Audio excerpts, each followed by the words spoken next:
Salut à tous, c'est Seb et bienvenue dans cette nouvelle vidéo. Aujourd'hui, j'aimerais vous parler d'une différence de stratégie dans la recherche produit. Quand on commence sur Amazon FBA, quand on veut lancer son business, la première étape, c'est de trouver une niche dans laquelle lancer son premier produit. C'est vraiment la base, c'est l'essentiel. Néanmoins, avant de plonger tête baissée dans la recherche produit, l'analyse de niche avec Jungle Scout et la création de listes d'idées, c'est très important à mon avis d'avoir une certaine clarté sur la stratégie que vous voulez adopter sur Amazon. Définir cette stratégie en amont vous permettra d'aiguiller votre recherche produit et d'éviter de gaspiller du temps et de l'énergie sur l'analyse de niche qui n'ont en fait aucun sens avec votre stratégie. Donc dans cette vidéo, concrètement, je veux vous parler des produits dits unicorn, comme disent les Américains, donc des produits licorne versus une stratégie de portfolio de petits produits. Et donc dans cette vidéo, on va répondre aux questions suivantes. Peut-on encore lancer des produits licorne sur Amazon en 2022? À qui s'adressent ces produits? Quels en sont les avantages, mais aussi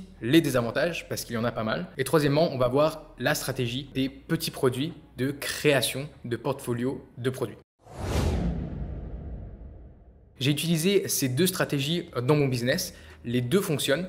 Elles ont chacun leurs avantages et leurs inconvénients et c'est exactement ce qu'on va voir dans cette vidéo. Et en fin de vidéo, on verra comment la tactique que vous décidez de suivre va affecter concrètement votre recherche produit.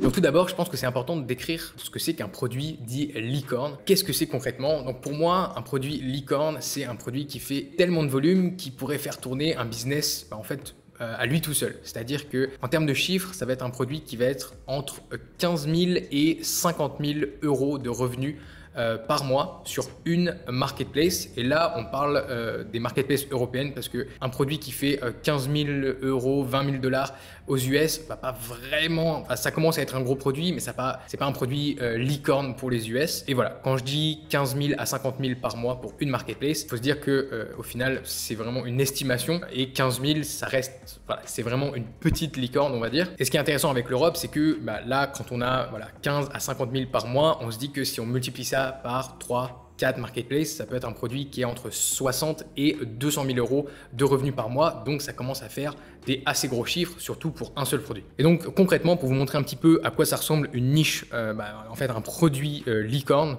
Donc voilà, là, je suis dans la niche des aspirateurs à main sur Amazon.fr et vous pouvez voir le premier produit, c'est du 50 000 euros par mois de revenus. Le deuxième produit, 44 000 euros. Troisième produit, 40 000 euros. Voilà, le top 10 se situe au-dessus des 20 000 euros de chiffre d'affaires. Donc voilà, on y reviendra un petit peu plus tard, mais juste pour que vous puissiez voir un exemple de niche dans laquelle on a des produits dits licorne. Donc évidemment, ce genre de produit, eh bien, ça donne envie. En même temps, c'est logique parce que qui n'a pas envie d'avoir un produit qui fait 100 000 euros par mois sur une marketplace sur Amazon? Donc c'est sûr qu'à ce niveau-là, il y a un avantage certain, c'est-à-dire que ça va vous permettre d'avoir un business qui génère quand même beaucoup de cash de manière relativement efficace, relativement rapide aussi, parce que vous n'avez eu qu'à trouver un produit, qu'à concevoir un produit, qu'à sourcer un produit. Vous pouvez faire toutes les expéditions ensemble. Donc c'est des gros volumes certes, mais en fait tout est assez streamliné, tout est très efficace. Donc ça c'est la première chose. La deuxième chose, c'est que encore une fois, en fait vous avez fait les efforts qu'une fois, c'est-à-dire que vous avez lancé qu'un produit, alors peut-être sur plusieurs marketplaces, mais dans tous les cas, vous n'avez pas un business qui est aussi complexe que si vous aviez 5-10 produits sur Amazon. Donc les produits licorne, ça brille et ça clignote, on est normalement attiré par ce produit, mais ce qu'il faut se dire, ce qu'il ne faut pas oublier, c'est que les désavantages sont nombreux et c'est ce que j'aimerais voir avec vous. Donc le premier désavantage, et celui-là il est assez évident, mais il est assez prohibitif en fait, c'est l'énorme capital dont vous allez avoir besoin pour lancer et scaler ce genre de produit. Quand vous faites des volumes de vente qui sont extrêmement importants, des 30-40 unités par jour, si on revient sur notre niche des aspirateurs, le premier produit c'était 54 unités vendues par jour et ensuite c'est 14, 24, 18, 23. Vous voyez que c'est quand même beaucoup d'unités par jour. Vous faites x30 là-dessus et vous avez des volumes mensuels assez élevés et ça c'est sur une marketplace seulement. Donc si vous êtes sur plusieurs marketplaces, vous pouvez être 100 unités, 150 unités par jour assez facilement sur ce genre de produit. Donc ça fait des commandes qui sont assez grosses. Surtout que souvent ce genre de produits, c'est des produits qui vont être assez coûteux, c'est-à-dire que c'est rare d'avoir des produits qui font 50 000 ou 100 000 euros par mois sur Amazon alors qu'ils ont été sourcés pour 2,50 € et vendus pour 15 €. Voilà, en général, c'est des produits un petit peu plus cher. Comme dans les angles des aspirateurs, c'est pas un produit que vous allez sourcer à 2 ou 3 euros. C'est un produit que vous allez sourcer sans doute autour de 7, 8, 9 dollars. Donc voilà, qui dit stock important dit apport de capital important, et encore plus si vous voulez scaler le business. Donc ça, c'est la deuxième chose, ça va être la gestion du cash flow pour ce genre de business. C'est une notion qui est extrêmement importante en e-commerce en général, encore plus sur Amazon FBA, et il faut vraiment comprendre ce jeu de trésorerie, parce que à un moment donné, si vous avez un produit qui cartonne et vous voulez, par exemple, vous lancez un aspirateur à main, ça cartonne, c'est 20-30 unités par jour, il va falloir en recommander beaucoup, il va falloir en recommander vite, et si vous voulez scaler sur d'autres marketplaces, il va falloir avoir un compte en banque bien garni pour votre business pour pouvoir assurer derrière. Donc voilà, ça c'est un petit peu la partie budget, la partie cash flow. Il faut avoir un capital assez important. Donc je pense que ce genre de produit licorne, déjà, rien que pour ça, ne s'adresse pas à tout le monde. Pour ceux qui ont des petits budgets, c'est juste pas réaliste, c'est pas possible de vouloir se lancer sur un produit aussi gros au début. Le cash flow et le cash va pas pouvoir suivre. Troisième raison pour laquelle ce genre de produit a plus de désavantages qu'on ne le pense, c'est que ça va être des environnements plus concurrentiels en général. C'est-à-dire que, comme je disais, ce genre de produit, ça brille et ça attire pas mal de gens. Et ça attire pas que vous, ça attire aussi beaucoup de concurrents. Quand un produit génère 50K par mois sur une marketplace, il va sortir dans énormément de recherches et du coup, ça va attirer du monde, ce qui est assez logique. Et donc, pour faire face à ça, vous allez avoir besoin d'un marketing quasiment impeccable, c'est-à-dire que votre branding doit être parfait, votre positionnement dans le marché doit être parfait, mais aussi les techniques de lancement, votre technique d'obtention de commentaires, votre service client, bref, tout doit être au point et réglé vraiment au millimètre, parce que dans ce genre de marché, vous avez une marge d'erreur qui est quasiment inexistante. Les concurrents sont des pros, ils ont du cash, et donc si vous voulez vous battre contre eux, il va falloir que vous aussi, vous soyez un pro. Donc encore une fois, si vous êtes débutant, si vous n'avez jamais fait d'e-commerce, jamais rien fait en termes de branding, de marketing, ça peut quand même être possible si vous avez un bon budget et si vous avez, on va dire, toutes les connaissances nécessaires pour le faire. C'est totalement possible, mais quand même, vous savez que vous rentrez dans un marché bien plus concurrentiel. Et d'ailleurs, le désavantage d'après, ça va être les techniques black hat qui sont beaucoup plus agressif dans ce genre de marché. Pourquoi?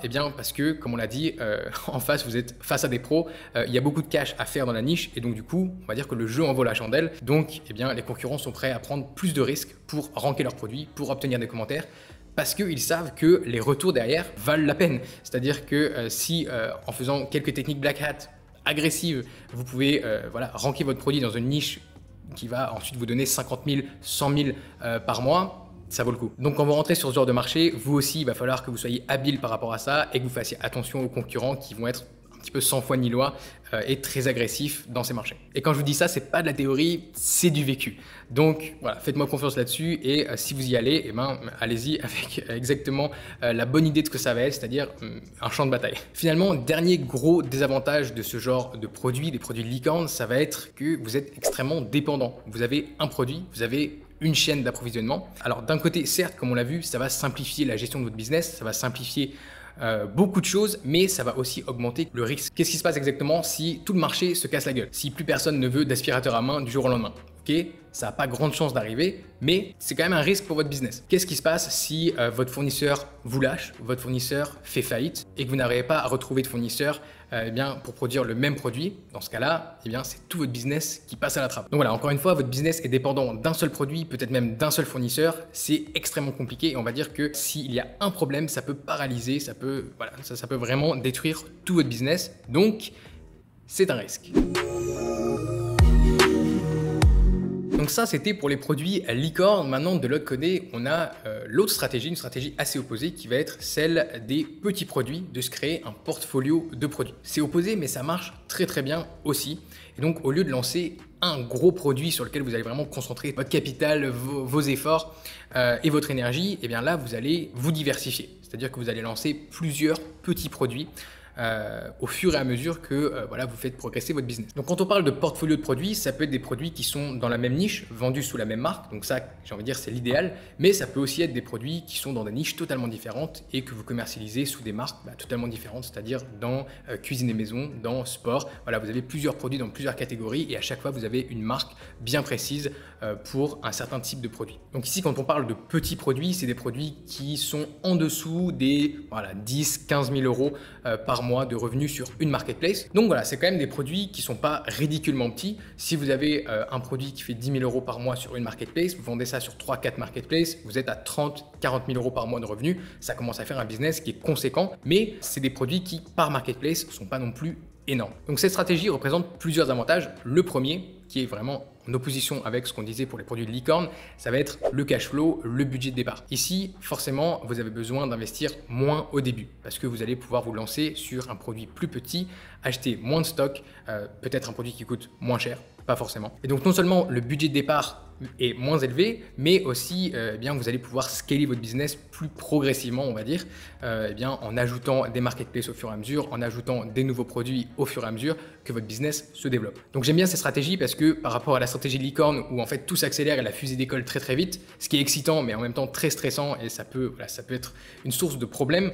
Ici, vous avez une montée en puissance qui est assez progressive et qui est un peu plus agréable, plus facile aussi pour ceux qui débutent. Un deuxième aspect qui est très intéressant à propos de cette stratégie, c'est que vous allez vous attaquer à des niches qui sont globalement plus petites, moins agressives, moins concurrentielles. Donc effectivement, il va y avoir moins d'intérêt de la part des gros poissons qui eux vont chercher des produits avec vraiment des gros revenus à la clé. Ici, si vous êtes sur des niches à 5 000 euros, 7 000 euros, 8 000 euros par produit, eh bien ça va attirer du monde quand même, ça sera concurrentiel, mais beaucoup moins. Et le niveau de concurrence, le niveau d'agressivité entre les concurrents sera quand même bien moindre que sur les niches qui font des centaines de milliers d'euros par mois. Donc à l'inverse des produits licorne, ici, vous pouvez entre guillemets vous faire la main et comprendre le fonctionnement d'Amazon, du PPC, du ranking, de l'obtention des reviews, bref, de tout ce dont vous avez besoin de comprendre pour avoir un business sur Amazon qui fonctionne très bien.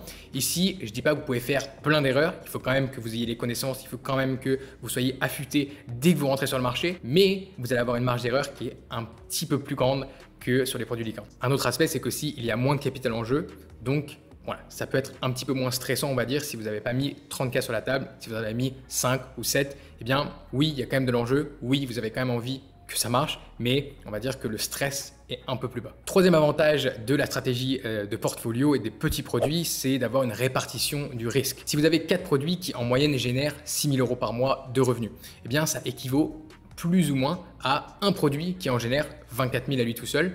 Et pourtant, vous avez séparé votre risque sur 4 produits différents. C'est-à-dire que vous avez différents marchés, vous avez différents fournisseurs, vous avez différentes chaînes d'approvisionnement, vous avez 4 différentes marques peut-être. Donc, le risque est vraiment diversifié. Et là, on est que sur 4 produits. Vous pouvez à terme avoir 5, 6, 7, 10 produits plus. En fait, c'est infini. Vous pouvez avoir autant de produits que vous voulez et que le cash flow vous le permet. Mais c'est ça qui est bien, c'est que le risque est réparti. Votre business ne peut pas vraiment se casser la gueule du jour au lendemain parce que vous avez eu un problème sur un produit ou sur une livraison avec un fournisseur. C'est vraiment intéressant à ce niveau-là. Donc quel est mon avis global sur la question? À mon avis, les deux stratégies fonctionnent très bien et elles ont toutes les deux le potentiel de vous faire développer un business très solide sur Amazon. Après, je pense qu'il faut être honnête, il faut être objectif sur vos capacités et vos ressources. Donc c'est-à-dire que concrètement, un débutant qui n'a jamais fait d'e-commerce, qui se lance avec un petit budget, n'a aucune chance de lancer un produit qui va générer 30 000 euros par mois dans les 3-4 prochains mois. C'est quasiment impossible. De la même manière, un profil plus expérimenté qui a un budget entre 10 et 20 000 euros peut tout à fait choisir de ne pas se lancer sur un produit licorne et à la place de se lancer sur plusieurs petits produits, peut-être pour commencer à tester le business model et ensuite scaler progressivement. C'est tout à fait possible. C'est pas parce qu'on a un gros budget que c'est forcément mieux de se lancer sur un produit licorne. Donc pour ma part, j'ai lancé les deux types de produits dans mes business FBA. Et c'est vrai que quand un produit licorne cartonne, eh bien, ça fait extrêmement plaisir, ça rapporte énormément de cash dans le business, donc ça c'est top. Par contre, eh bien, le revers de la médaille, c'est que quand il y a un petit problème, eh bien, d'un coup, c'est un pic de stress et c'est en fait, un petit problème peut se transformer en un énorme problème pour un produit licorne. Par rapport aux petits produits qui, eux, vont être entre guillemets plus tranquilles une fois qu'ils tournent, une fois qu'ils sont bien rankés, une fois que tout se passe bien sur le produit. En général, c'est plus calme, même si ça reste très loin d'un revenu passif.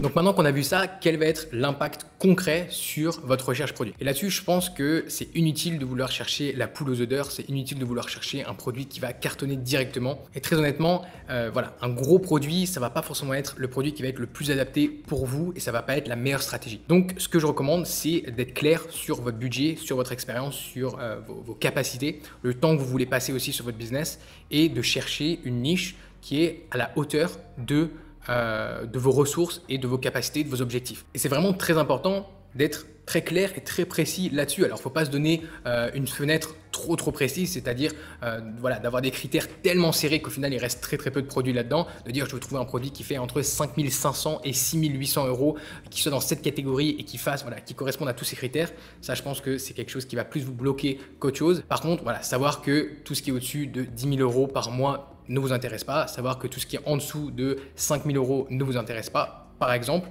c'est quelque chose de très important parce que ça va vraiment aiguiller votre recherche et vous permettre d'éviter de gaspiller du temps bêtement en fait en analysant des niches qui sont soit trop petites pour ce que vous voulez, soit beaucoup trop grosses pour votre budget et vos ressources actuelles. Donc quand vous êtes sur l'extension Jungle Scout, vous pouvez aller dans Menu et en fait vous allez pouvoir filtrer les résultats par revenu. Donc vous pouvez mettre minimum, par exemple, voilà, 3 000 euros par mois. C'est un exemple, et maximum 11 000 euros par mois par exemple, si c'est ça qui vous intéresse. Donc ça, c'est pour la partie extension, et quand vous êtes sur la web app de Jungle Scout, que vous utilisez par exemple le Product Database, et bien là c'est pareil, vous allez pouvoir mettre des filtres précis pour en fait enlever toutes les niches qui ne correspondent pas à vos critères et à votre stratégie de recherche produit. Et quelque chose d'autre auquel il faut faire attention, c'est par exemple si vous trouvez un produit, voilà, on dit que vous avez, vous vous dites je veux trouver un produit entre 6 000 et 8 000, très bien, et par exemple vous trouvez celui-ci, donc au hasard j'ai trouvé celui-là, 8 248 euros, et on voit voilà un avis, machin, donc ça peut sortir dans vos recherches, sauf que évidemment ici vous connaissez déjà la niche, mais il faut pas juste regarder l'opportunité de produit que vous avez trouvé, il faut analyser le marché entier et se dire ok, ce produit génère 8 000 euros par mois de revenus, donc ça rentre dans mes critères, mais quand vous analysez la niche, est-ce que vous pensez vraiment que cette niche est faite pour vos critères? C'est aussi ça qu'il faut se demander, c'est pas juste regarder un snapshot, c'est-à-dire un aperçu d'un produit dans une niche à un instant T, il faut analyser globalement toute la niche. Donc si vous avez envie d'aller plus loin là-dessus, si vous avez envie de savoir exactement comment je fais pour la recherche produit, pour analyser des niches, dans ma formation FBA Accelerator, je vous explique en détail ma méthode de recherche de produits et d'analyse de niches. Voilà, tous les critères qui sont à prendre en compte, comment valider une idée de produit avant de lancer un produit. Si tout ça vous intéresse, je vous laisse dans la description le lien pour aller consulter le programme complet de la formation. J'espère que cette vidéo vous a plu, j'espère que c'est un petit peu plus clair maintenant pour vous la différence entre les produits licorne et une stratégie de portfolio de petits produits. Maintenant, comme j'ai dit dans la vidéo, dépendant de vos ressources et de vos objectifs, de vos capacités, de ce que vous avez envie de faire, à vous de décider quelle stratégie vous voulez suivre pour vous lancer sur Amazon FBA. N'oubliez pas de mettre un gros pouce bleu si vous avez aimé la vidéo, ça aide la vidéo dans l'algorithme de YouTube et moi ça me booste et ça me pousse à faire plus de vidéos pour vous sur YouTube. Si vous avez une question, n'hésitez pas à la laisser juste en dessous dans les commentaires, je lis et je réponds à tous les commentaires sans exception. Sur ce, je vous dis à très vite pour une nouvelle vidéo sur Liberté Digitale.